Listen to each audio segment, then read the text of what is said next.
Everyone, I'm Karen Needham. I'm going to explore what happens when women experience unplanned events. Something upends the master plan.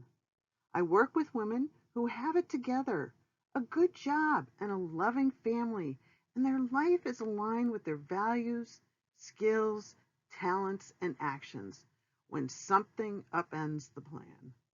For some reason, now they are not happy, they're tired, not having fun, not taking care of themselves, and don't know where to start. Even smart professional women experience unplanned events. What would you do if you experienced an unplanned event? Have you ever felt you are the only one who can manage the home, work, and life?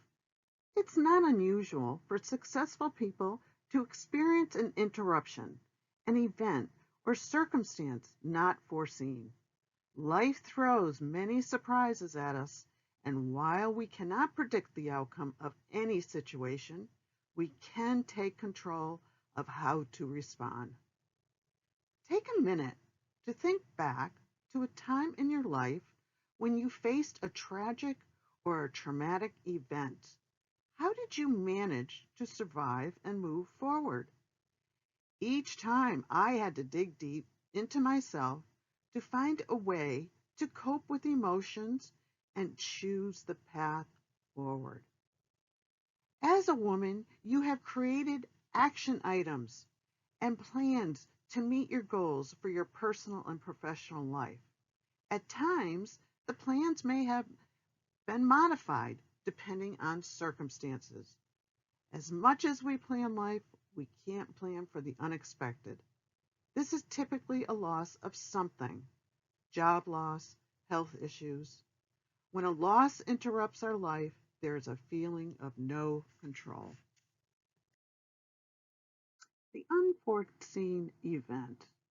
You've had a life changing event happen and you feel like a stranger in your own body. You aren't the confident, energized woman you used to be. And on top of that, physically, you find it having effects on you, such as weight gain or other related illnesses. This event could be a mistake you made, a health issue, a sudden layoff from a job, unwanted and uninitiated breakups in relationships, or a death of a loved one. Once you understand how you deal with unplanned events, you will be able to give yourself patience and understanding to move forward. As quoted from a client, she took a deep breath. I was not prepared for this loss. No book, no plan could help me or my family. Yes, we did receive support, but I've had control. I've been able to get through anything. Our lives were no longer in our control. No matter how much I thought I had it together, nothing prepared me.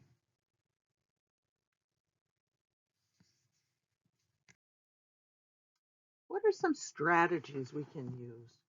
We can stop, pause, breathe, and pause. Take a moment to take in what's going on. Allow yourself to accept that this is a big event and it's going to have an impact. Take time to reflect. Learn from your past courage and the skills that served you when going through hard times. How do you reduce stress? What helps you heal? Number 3, journaling, writing things down. Things on paper seem less scary than ruminating. Number 4, ask for professional and personal support when you need it. Number 5, find a caring community. It could be a faith community, a neighborhood, or a shared commitment to cause. Engage in self-care. Pay attention to good nutrition and exercise, stress reduction, emotional healing, and social connections. Set boundaries. At times you need to say no. Number 7, remain hopeful. Sometimes the world seems like it's falling to pieces, but you can always find reasons to hope. All major life transitions share the same threads of grieving: letting go, fear of the unknown, and change. These life-changing events help shape who you are today. How do you get back on track? We all think we are doing things the right way, and life is fine. There is not a right way. There is no manual. Yes, people have their opinions of right and wrong, but we can only determine that for ourselves and remember our values and priorities. You're in a huge transition. Whether you're looking to make a career change or you're facing a significant life transition, it's no secret you'll burn your friends and family if you treat them like therapists. Transitions bring up stress, anxiety, and uncertainty, all of which have the tendency to set us on edge and make us feel as though we need to talk things through repeatedly. Enter a life coach. This is a great time to seek out the support you need to transition into your next steps of life seamlessly and effectively with positivity. Working with Rose, she was a full-time administrator of a school and was a mother of two kiddos, and she had a spouse. Her mess began when her health started declining with postpartum depression and Lyme disease. Unfortunately, she was beating herself up with negative self-talk. She was feeling guilty that she wasn't home with her boys. She couldn't do it all. She couldn't take care of the house. She couldn't take care of her boys. And she couldn't take care of her spouse when he needed her. She was balancing all these responsibilities. However, she was not taking care of herself. She found herself always in go mode, resulting in time management issues. Rose found herself not happy. She was tired. She wasn't having fun, and she wasn't taking care of herself. And she didn't know where to begin. She was managing her career, her home, and extracurricular activities. She was mentally exhausted, physically in the worst shape of her life, and she was prone to getting sick. Even though her marriage was solid, her boys were thriving, and she loved her career, she couldn't enjoy her life because she was overwhelmed and often depleted. Now, let's remember that health is not just about physical body. It encompasses physical, emotional, and mental health. It's important to prioritize your entire well-being. For Rose, we worked on her solutions and strategy. Rose realized she was suffering with health issues. She knew she needed resources and understood the need to seek out specialized support. We addressed medical and emotional issues by seeking professional help.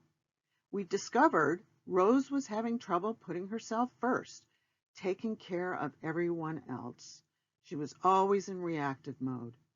Like Rose, when the interrupt upset her planned life, a reassessment and a new perspective on life led her to a better understanding of her priorities. What was the outcome for Rose? She was able to reestablish boundaries between work and home and organizing the home schedule. Her life became easier, knowing that this was an ongoing process. She became more aware of her priorities and to make sure she was available for herself. When she put herself first, she became a better wife, mother, friend, and leader at work. She became more confident and she accomplished goals and she was able to set priorities. Not following the reactive response and recognizing it requires more energy, more stress, and inconsistency by leading in initiative risk-taking manner. More creative, more likely to know what day will look like if you plan. I hope you enjoyed this presentation. If you have any questions, or you want to supply feedback, or you're looking for resources, please just let me know. Also, in closure, what action items are you thinking about right now? What transition are you going through? And have you identified any insights based on this transition or this presentation? Please just get in contact with me. I would love to hear your responses. Thank you.